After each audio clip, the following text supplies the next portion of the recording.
Hi guys, this is Dr. Baker and today on Mug Madness we'll learn how to make this super delicious chocolate cake. So let's get started. In a bowl, take some flour, baking powder, salt and cocoa powder and give it a very good mix. Do not miss this step, otherwise you'll end up with some lumps of flour or cocoa powder in your final cake. Go ahead and add some chocolate chips to this and give it a good mix. This prevents the chocolate chips from sinking in while you bake it. Now in a cup, take some milk and add in some oil. Now go ahead and add in your white sugar to the same.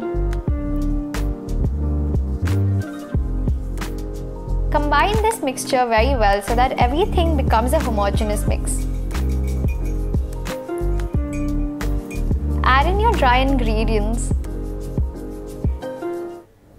I love how the color starts transitioning while you mix it, and you mix it until it is a smooth batter. It already smells so good. Microwave it for 60 seconds and it should spring back to your touch when it's out. Look at the texture, it's so beautiful. I hope you guys make it and enjoy it. For the entire recipe, go head on to my website. Thank you for watching.